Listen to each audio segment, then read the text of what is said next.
हाँ जी, ਅੱਜ ਅਸੀਂ ਪੜਾਂਗੇ 8th class SST chapter number 16।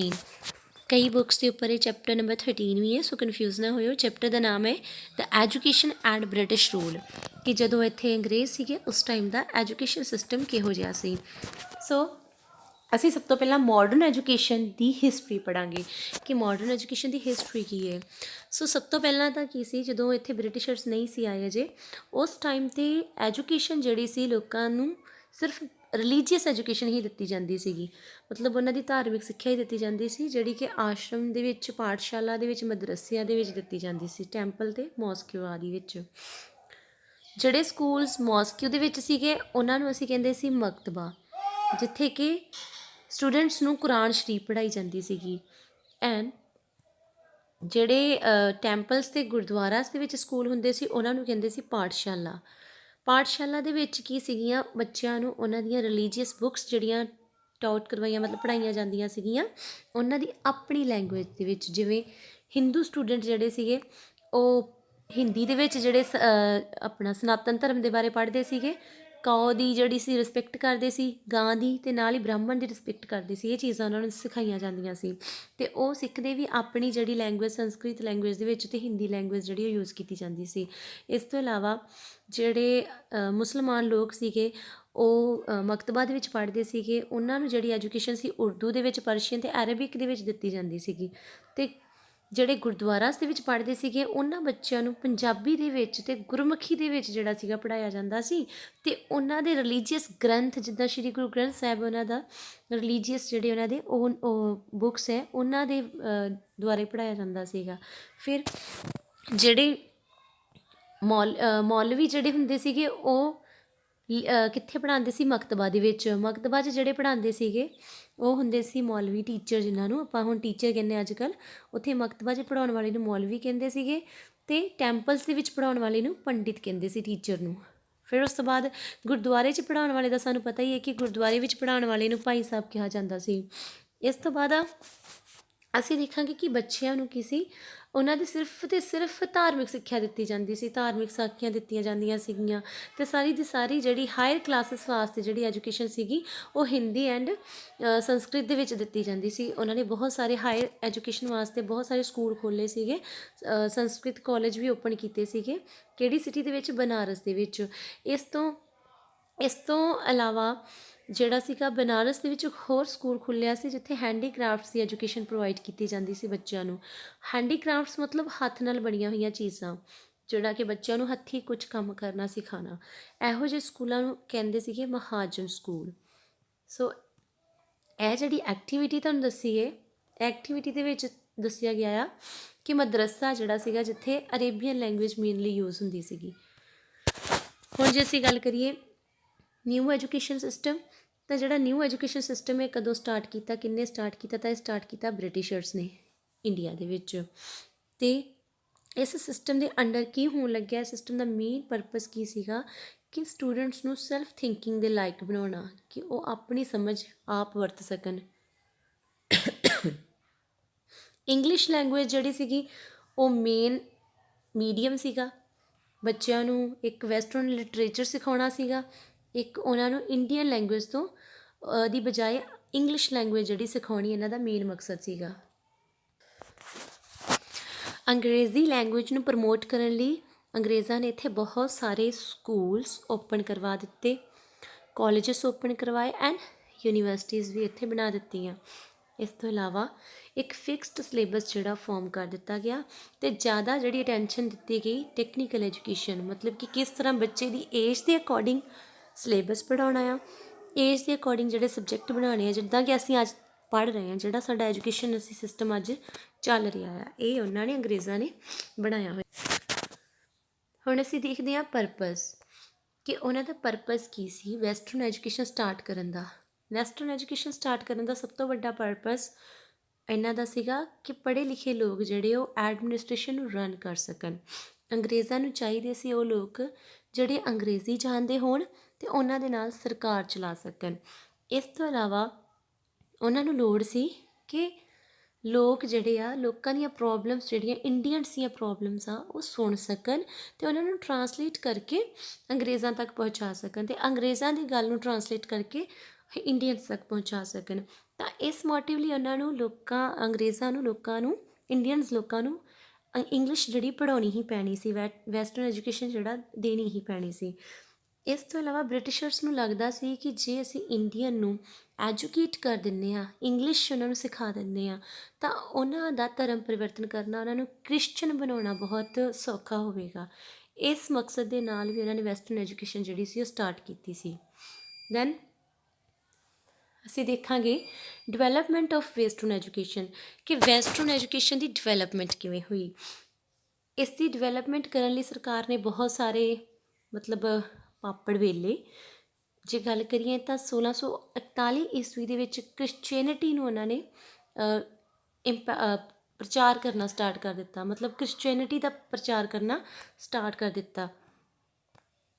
ਫਿਰ 1715 ਈਸਵੀ ਦੇ ਵਿੱਚ ਅੰਗਰੇਜ਼ਾਂ ਨੇ ਇੱਕ ਸਕੂਲ ਖੋਲ੍ਹਿਆ, ਇੱਕ ਕੌਨਵੈਂਟ ਸਕੂਲ ਮਦਰਾਸ ਵਿੱਚ ਖੋਲ੍ਹਿਆ, ਜਿਸ ਦਾ ਨਾਂ ਰੱਖਿਆ ਉਹਨਾਂ ਨੇ ਸੇਂਟ ਮੇਰੀ ਚੈਰਿਟੀ ਸਕੂਲ, ਸੇਂਟ ਮੇਰੀ ਚੈਰਿਟੀ ਸਕੂਲ।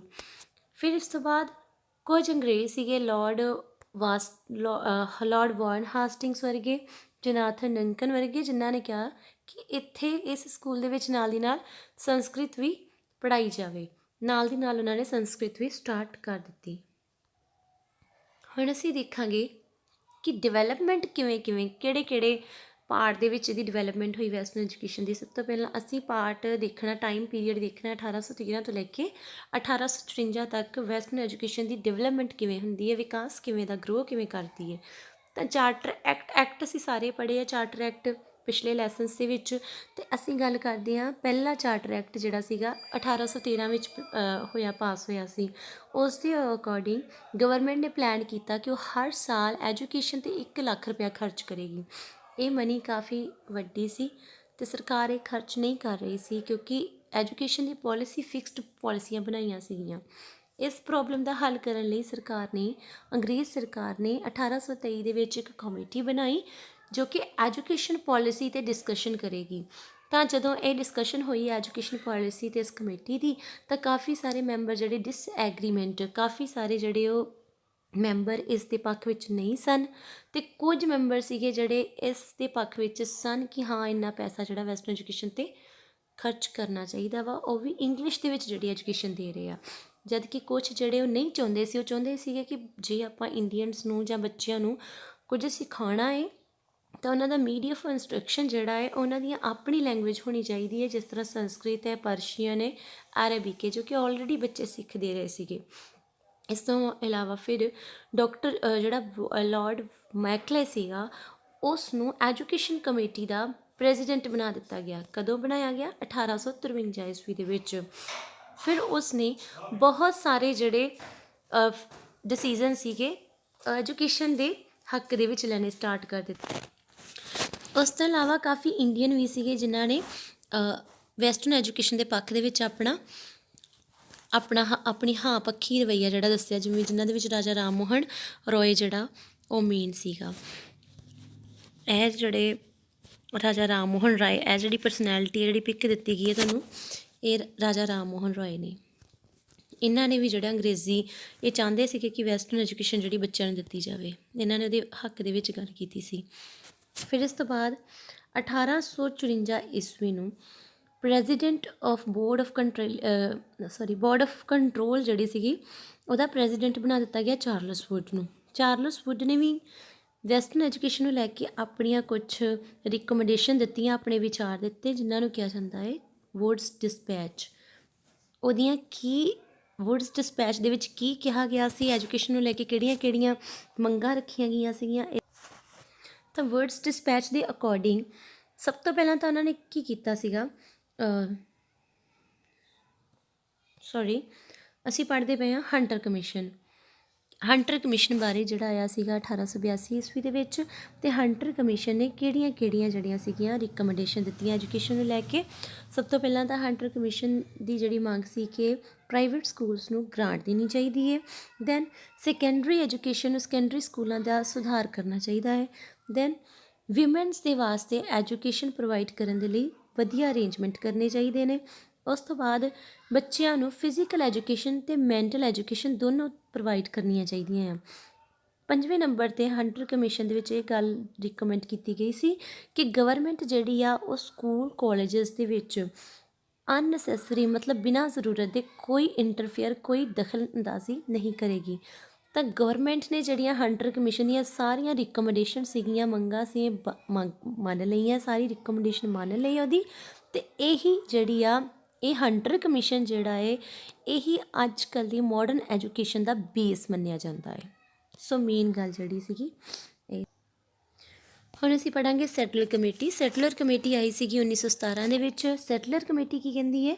ਸੈਟਲਰ ਕਮੇਟੀ ਦੀਆਂ ਰਿਕਮੈਂਡੇਸ਼ਨ ਸੀਗੀਆਂ ਕਿ ਇੱਕ ਤਾਂ ਬੱਚੇ ਦਾ ਜਿਹੜਾ ਮੀਡੀਅਮ ਆਫ ਇੰਸਟਰਕਸ਼ਨ ਹੈ, ਬੱਚੇ ਨੂੰ ਜਾਣਕਾਰੀ ਸਿਖਾਉਣ ਦੀ ਜਿਹੜੀ ਭਾਸ਼ਾ ਹੈ ਉਹ ਉਹਨਾਂ ਦੀ ਵਰਨਾਕੂਲਰ ਲੈਂਗੁਏਜ ਹੋਣੀ ਚਾਹੀਦੀ ਹੈ, ਜੋ ਕਿ ਉਹਨਾਂ ਨੇ ਸਿੱਖੀ ਆਲਰੇਡੀ, ਉਹਨਾਂ ਨੂੰ ਆਉਂਦੀ, ਉਹਨਾਂ ਦੀ ਮਦਰ ਟੰਗ, ਉਹਨਾਂ ਦੀ ਨੇਟਿਵ ਲੈਂਗੁਏਜ ਬਜਾਏ ਕਿ ਇੰਗਲਿਸ਼ ਦੇ। ਉਸ ਤੋਂ ਬਾਅਦ ਸੈਟਲਰ ਕਮੇਟੀ ਨੇ ਇਹ ਰਿਕਮੈਂਡ ਕੀਤਾ ਕਿ ਐਗਜ਼ਾਮੀਨੇਸ਼ਨ ਸਿਸਟਮ ਦੇ ਵਿੱਚ ਸੁਧਾਰ ਕਰਨੇ ਚਾਹੀਦੇ ਆ। ਫਿਰ ਉਸ ਤੋਂ ਬਾਅਦ ਉਹਨਾਂ ਨੇ ਕਿਹਾ ਕਿ ਸਪੈਸ਼ਲ ਅਟੈਂਸ਼ਨ ਜਿਹੜੀ ਸਾਨੂੰ ਟੈਕਨੀਕਲ ਐਜੂਕੇਸ਼ਨ ਵੱਲ ਦੇਣੀ ਚਾਹੀਦੀ ਆ, ਜਾ ਕੇ ਬੱਚਿਆਂ ਨੂੰ ਕੁਝ ਕਰਕੇ ਇੱਕ ਪ੍ਰੈਕਟੀਕਲ ਲੈਂਗੁਏਜ ਐਜੂਕੇਸ਼ਨ ਜਿਹੜੀ ਹੈ। ਚੌਥੇ ਨੰਬਰ 'ਤੇ ਸੈਟਲਰ ਕਮੇਟੀ ਕਹਿੰਦੀ ਹੈ ਕਿ ਗਵਰਨਮੈਂਟ ਦਾ ਜਿਹੜਾ ਯੂਨੀਵਰਸਿਟੀਜ਼ ਦੇ ਵਿੱਚ ਜਿਹੜਾ ਗਵਰਨਮੈਂਟ ਦਖਲ ਅੰਦਾਜ਼ੀ ਕਰਦੀ ਉਹਨੂੰ ਘੱਟ ਕਰਨਾ ਚਾਹੀਦਾ ਆ। ਉਸ ਤੋਂ ਬਾਅਦ ਹਰ ਯੂਨੀਵਰਸਿਟੀ ਦੇ ਵਿੱਚ ਵਾਈਸ ਚਾਂਸਲਰ ਜਿਹੜੇ ਆ ਅਪੋਇੰਟ ਹੋਣੇ ਚਾਹੀਦੇ ਆ। ਜਿਸ ਤਰ੍ਹਾਂ ਕਾਲਜਾਂ ਦੇ ਵਿੱਚ ਪ੍ਰਿੰਸੀਪਲ, ਇਸ ਤਰ੍ਹਾਂ ਯੂਨੀਵਰਸਿਟੀ ਦੇ ਵਿੱਚ ਵਾਈਸ ਚਾਂਸਲਰ ਜਿਹੜੇ ਅਪੋਇੰਟ ਕੀਤੇ ਜਾਣ। ਇਹ ਸੈਟਲਰ ਕਮੇਟੀ ਦੀਆਂ ਰਿਕਮੈਂਡੇਸ਼ਨ ਸੀਗੀਆਂ। ਇਸ ਤੋਂ ਬਾਅਦ ਆਉਂਦਾ ਹਾਰਟਰ ਕਮੇਟੀ। ਹਾਰਟਰ ਕਮੇਟੀ ਜਿਹੜੀ ਉਹ ਕੀ ਕਹਿੰਦੀ ਹੈ? ਹਾਰਟਰ ਕਮੇਟੀ ਦੇ ਅਨੁਸਾਰ ਜਿਹੜੇ ਪ੍ਰਾਇਮਰੀ ਐਜੂਕੇਸ਼ਨ ਹੈ ਬੱਚਿਆਂ ਨੂੰ ਉਹ ਕੰਪਲਸਰੀ ਕਰ ਦੇਣੀ ਚਾਹੀਦੀ ਹੈ। ਟੀਚਰਸ ਨੂੰ ਜ਼ਿਆਦਾ ਸੈਲਰੀਜ਼ ਦੇਣੀਆਂ ਚਾਹੀਦੀਆਂ ਨੇ ਅਤੇ ਐਜੂਕੇਸ਼ਨ 'ਤੇ ਜ਼ਿਆਦਾ ਐਕਸਪੈਂਡੀਚਰ, ਅਨਨੈਸੈਸਰੀ ਜਿਹੜਾ ਐਕਸਪੈਂਡੀਚਰ ਖਰਚ ਜਿਹੜੇ ਉਹ ਨਹੀਂ ਕਰਨੇ ਚਾਹੀਦੇ। ਦੈਨ ਆ ਜਾਂਦੀ ਹੈ ਬੇਸਿਕ ਐਜੂਕੇਸ਼ਨ। ਬੇਸਿਕ ਐਜੂਕੇਸ਼ਨ ਜਿਹੜੀ ਹੈ ਉਹ ਮਹਾਤਮਾ ਗਾਂਧੀ ਵੱਲੋਂ ਦਿੱਤੀ ਜਾਂਦੀ ਹੈ। ਮਹਾਤਮਾ ਗਾਂਧੀ ਨੇ ਸੁਜੈਸਟ ਕੀਤਾ ਸੀ ਕਿ ਬੱਚੇ ਨੂੰ ਖਾਸ ਕਰਕੇ 14 ਸਾਲ ਤੱਕ ਦੀ ਏਜ ਤੱਕ ਬੱਚੇ ਨੂੰ ਫ੍ਰੀ ਐਂਡ ਕੰਪਲਸਰੀ ਐਜੂਕੇਸ਼ਨ ਜਿਹੜੀ ਦਿੱਤੀ ਜਾਵੇ। ਅਸੀਂ ਅੱਜ ਵੀ ਸਾਡੇ ਸੰਵਿਧਾਨ 'ਚ ਮਹਾਤਮਾ ਗਾਂਧੀ ਦੀ ਇਸ ਚੀਜ਼ ਨੂੰ ਜਿਹੜਾ ਵਾ ਉਹ ਮੰਨਿਆ ਗਿਆ ਆ। ਅਤੇ ਇਹ ਮਹਾਤਮਾ ਗਾਂਧੀ ਨੇ ਸੁਜੈਸਟ ਕੀਤਾ ਸੀਗਾ 1937 ਦੇ ਵਿੱਚ। ਅਤੇ ਉਸ ਤੋਂ ਬਾਅਦ ਸਾਡੇ ਕੋਲ ਆ ਜਾਂਦੀ ਹੈ ਸਰਜੈਂਟ ਸਕੀਮ। Sergeant scheme 1943 1943। ਇਸ ਕਮੇਟੀ ਨੇ ਇਹ ਰਿਕਮੈਂਡ ਕੀਤਾ ਸੀਗਾ ਕਿ ਬੱਚਿਆਂ ਨੂੰ ਪ੍ਰਾਇਮਰੀ ਐਜੂਕੇਸ਼ਨ ਤੋਂ ਪਹਿਲਾਂ ਬੱਚਿਆਂ ਨੂੰ ਕਿੰਡਰ ਗਾਰਡਨ ਜਿਹੜੀ ਐਜੂਕੇਸ਼ਨ ਦਿੱਤੀ ਜਾਵੇ। KG, LKG, UKG, ਇਹਨੂੰ ਕਹਿੰਦੇ ਕਿੰਡਰ ਗਾਰਡਨ, ਉਹ ਦਿੱਤੀ ਜਾਵੇ। Then students of 6 to 15 years ਉਹਨਾਂ ਨੂੰ ਬਿਲਕੁਲ ਜਿਹੜੀ ਐਜੂਕੇਸ਼ਨ ਫ੍ਰੀ ਦਿੱਤੀ ਜਾਵੇ। ਦੈਨ ਅਡਲਟ ਐਜੂਕੇਸ਼ਨ ਜਿਹੜੀ ਆ ਉਹ ਵੀ ਦੇਣੀ ਚਾਹੀਦੀ ਆ ਕਿ ਕਿਸੇ ਕਾਰਨ ਕੋਈ ਅਡਲਟ, ਕੋਈ ਬਾਲਗ ਹੈ ਵਿਅਕਤੀ 18 ਸਾਲ ਤੋਂ ਉੱਪਰ, ਉਹ ਆਪਣੀ ਪੜ੍ਹਾਈ ਛੱਡ ਗਿਆ ਹੈ ਅਤੇ ਉਹਦੀ ਜਿਹੜੀ ਪੜ੍ਹਾਈ ਜੋ ਪੜ੍ਹਨਾ ਚਾਹੁੰਦਾ ਹੈ ਅਤੇ ਉਹਦੀ ਪੜ੍ਹਾਈ ਦੁਬਾਰਾ ਤੋਂ ਸ਼ੁਰੂ ਹੋ ਸਕੇ। ਇਹੋ ਜਿਹਾ ਕੁਝ ਸ਼ਡਿਊਲ ਬਣਾਉਣਾ। Then limited student should be given admission to college. ਅਗਰ ਕਾਲਜ ਤੁਸੀਂ ਖੋਲ੍ਹਿਆ ਅਤੇ ਕਾਲਜ ਦੇ ਵਿੱਚ ਹਰ ਸਾਲ ਲਿਮਿਟਡ ਸੀਟਾਂ ਰੱਖੀਆਂ ਜਾਣੀਆਂ, ਯਾਨੀ ਕਿ ਹਰ ਕਿਸੇ ਨੂੰ ਜਦੋਂ ਮਰਜ਼ੀ ਹਰ ਕਿਸੇ ਨੂੰ ਵੀ ਐਡਮਿਸ਼ਨ ਦਿੱਤੀ ਜਾਵੇ। ਇਹ ਚੀਜ਼ਾਂ ਜਿਹੜੀਆਂ ਉਹ ਬੰਦ ਕਰਨੀਆਂ ਚਾਹੀਦੀਆਂ ਸੀ। ਦੈਨ ਅਸੀਂ ਪੜ੍ਹਾਂਗੇ ਅਫੈਕਟ ਆਫ ਵੈਸਟਰਨ ਐਜੂਕੇਸ਼ਨ, ਕਿ ਅੰਗਰੇਜ਼ਾਂ ਦੀ ਚਲਾਇਆ ਹੋਇਆ ਇਹ ਸਿਸਟਮ ਜਿਹੜਾ ਹੈ ਵੈਸਟਰਨ ਐਜੂਕੇਸ਼ਨ ਦਾ, ਇਹਦੇ ਸਿੱਟੇ ਕੀ ਸਾਹਮਣੇ ਆਏ ਸਾਡੇ, ਅਤੇ ਇਹਦੇ ਸਿੱਟੇ ਸਾਡੇ ਸਾਹਮਣੇ ਕੀ ਨਿਕਲ ਕੇ ਆਏ। ਇੱਕ ਤਾਂ ਮਨਿਸਟਰੀਅਲ ਕਲਚਰ ਜਿਹੜਾ ਸੀਗਾ, ਆਪਾਂ ਜਿਹੜਾ ਹੁਣ ਦੇਖਦੇ ਹਾਂ ਮੰਤਰੀਪਨ ਵਾਲਾ ਜਿਹੜਾ, ਇਹ ਸਾਰਾ ਇੰਡੀਆ ਦੇ ਵਿੱਚ ਆ ਗਿਆ। Then due to expensive education ਮਹਿੰਗੀ ਸੀ ਸਕੂਲਾਂ, ਕਾਲਜਾਂ, ਯੂਨੀਵਰਸਿਟੀਜ਼ ਦੇ ਵਿੱਚ, ਜਿਸ ਕਰਕੇ ਬਹੁਤ ਸਾਰੇ ਮੋਸਟ ਆਫ ਦਾ ਇੰਡੀਅਨਸ, ਬਹੁਤ ਸਾਰੇ ਇੰਡੀਅਨ ਜਿਹੜੇ ਸੀਗੇ ਇਲਿਟਰੇਟ ਰਹਿ ਗਏ, ਮਤਲਬ ਅਨਪੜ੍ਹ ਰਹਿ ਗਏ। ਉਸ ਤੋਂ ਬਾਅਦ ਜਿਹੜੀਆਂ ਇੰਡੀਅਨ ਲੈਂਗੁਏਜਸ ਸੀਗੀਆਂ ਇਹਨਾਂ ਦਾ ਬਿਲਕੁਲ ਵੀ ਇਹਨਾਂ ਦਾ ਵਿਕਾਸ ਨਹੀਂ ਹੋ ਸਕਿਆ, ਉੱਥੇ ਦੀਆਂ ਉੱਥੇ ਦੱਬੀਆਂ ਰਹਿ ਗਈਆਂ। Due to the western education prevalent superstitions could be remove. ਜੋ ਪ੍ਰਚਲਿਤ ਸੁਪਰਸਟੀਸ਼ਨ ਸੀਗੇ, ਜੋ ਚੱਲ ਰਹੇ ਲੋਕਾਂ ਦੇ ਅੰਦਰ ਵਹਿਮ ਭਰਮ ਸੀ, ਰੀਤੀ ਰਿਵਾਜ ਸੀਗੇ, ਉਹ ਬੰਦ ਹੋਣੇ ਸ਼ੁਰੂ ਹੋ ਗਏ, ਲੋਕ ਸਿਆਣੇ ਹੋ ਗਏ। ਇਸ ਤੋਂ ਇਲਾਵਾ due to western education Indians have study the history of, ਇਹਦੇ ਵੈਸਟਰਨ ਐਜੂਕੇਸ਼ਨ ਦੀ ਹੈਲਪ ਦੇ ਨਾਲ ਲੋਕਾਂ ਨੇ ਕੀ ਕੀਤਾ, ਦੂਜੇ ਦੇਸ਼ਾਂ ਦੀ ਜਿਹੜੀ ਆ ਹਿਸਟਰੀ ਮੰਨਣੀ ਸਟਾਰਟ ਕੀਤੀ, ਜਿਹਦਾ ਕਿ ਉਹਨਾਂ ਨੇ ਫਿਰ ਆਪਣੇ ਦੇਸ਼ ਦੀ ਆਜ਼ਾਦੀ ਦੇ ਵਿੱਚ ਜਿਹੜਾ ਯੋਗਦਾਨ ਪਾਇਆ ਦੂਜੇ ਦੇਸ਼ਾਂ ਦੀ ਹਿਸਟਰੀ ਪੜ੍ਹ ਕੇ। ਸੋ ਅੱਜ ਅਸੀਂ ਇੰਨਾ ਹੀ ਕਰਾਂਗੇ। ਐਜੂਕੇਸ਼ਨ ਐਂਡ ਇੰਡੀਅਨ ਰਿਫੋਰਮਸ, ਕਿ ਇੰਡੀਅਨ ਜਿਹੜੇ ਸੀਗੇ ਉਹਨਾਂ ਨੂੰ ਐਜੂਕੇਸ਼ਨ ਨੂੰ ਲੈ ਕੇ ਇੰਡੀਅਨਸ ਨੇ ਕਿਹੜੇ ਕਿਹੜੇ ਰਿਫੋਰਮਸ ਕੀਤੇ, ਕਿਹੜੇ ਕਿਹੜੇ ਸੁਧਾਰ ਕੀਤੇ, ਇਹ ਅਸੀਂ ਅਗਲੀ ਨੈਕਸਟ ਵੀਡੀਓ ਦੇ ਵਿੱਚ ਕਰਾਂਗੇ, ਨਹੀਂ ਤਾਂ ਇਹ ਵੀਡੀਓ ਬਹੁਤ ਲੰਬੀ ਹੋ ਜਾਏਗੀ। ਸੋ ਇਹਦਾ ਜਿਹੜੇ ਬੱਚਿਆਂ ਨੇ ਇਹਦਾ ਪਹਿਲਾ ਪਾਰਟ ਨਹੀਂ ਦੇਖਿਆ ਪਹਿਲਾਂ ਦੇਖ ਲੈਣ, ਅਤੇ ਜਿਹੜੇ ਇਸ ਤੋਂ ਅੱਗੇ ਵੀ ਦੇਖਣਾ ਹੈ ਉਹ ਅਗਲੀ ਵੀਡੀਓ ਨੂੰ ਫੋਲੋ ਕਰਨ। ਸੋ ਮਿਲਦੇ ਹਾਂ ਦੂਜੀ ਵੀਡੀਓ ਦੇ ਵਿੱਚ।